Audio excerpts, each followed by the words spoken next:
What's going on in this barn hasn't happened in Vermont for over 150 years. I am Vermont's maltster. Yes, with an S. At Peterson's Quality Malt in Moncton, the ancient process of malting starts with a canoe paddle, a couple of converted maple sap tanks, and a lot of passion. It goes back about 11,000 years. This is a very simple process, but complicated at the same time. I'm taking cereal grains and I'm converting the starches into sugars that can be used in brewing and distilling. You can malt any kind of cereal grain. So that's whether it be wheat, barley, rye, the three most common ones. It's a fairly simple three-step process. You're going to soak the grain, then you're going to let it germinate, and then you're going to kiln it. Drying the grain in the kiln locks the sugars in place. Mill it, add water, yeast, maybe some hops, allow it to ferment, and you've got beer.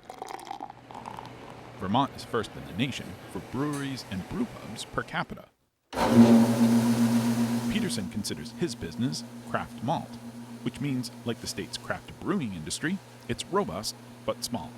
At this point, we probably have about 10 regular customers. Most of our brewers are within 25 miles. The larger breweries couldn't use us. We don't have enough supply for them to do that realistically. So mostly we're working with smaller craft breweries and brew pubs. My estimation is that of the beer that's made in Vermont and that stays in Vermont, so that eliminate the stuff that goes out of state, that probably uses roughly about 22 million pounds a year. And when we're going full capacity, we can do about 200 tons. So roughly 2%. What Peterson's business lacks in size, it makes up for in flexibility, creativity, and uniqueness. We have them in a 500-liter... All distinctions Master Brewer Todd Hare looks for in the beer he brews at Foam in Burlington. We're probably using right now around 60-75% of our base malt bill comes from Andrew Peterson, and that's a Pilsner. We use a lot of his wheat as well, but we find that malt is fantastic for the beers that we're doing. It just contributes a really nice flavor in the end of the beer and so forth, but definitely unique. I like the idea of driving the industry with a better product. I want to taste a better beer. How do you get there? And with beer, it's somewhat limiting. I mean, sure, you can throw in some puree of something or other, but you can't have beer without malt. And how do you make a better malt? How do you get a better flavor out of it? And that's sort of what's driving us at this point. It's like, what can we do in every batch to get the most extract out of it, to give the brewers something truly different that they haven't had before. All the grain Peterson malts is grown in Vermont. Finding grain in an agricultural landscape dominated by corn and hay is challenging, which is why Peterson contacted UVM Extension. UVM Extension was one of the first places I reached out to. I was familiar with the grain trials they were doing up in Aalborg, and talked to Heather and Erica there. They've been invaluable.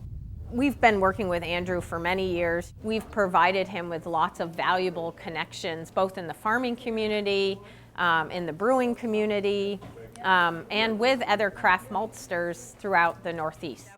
And now helping farmers grow barley so that he has product to use in his business. A really important part of Extension is bringing people together, creating networks and creating opportunities for people to meet each other and learn from other people, not just from us.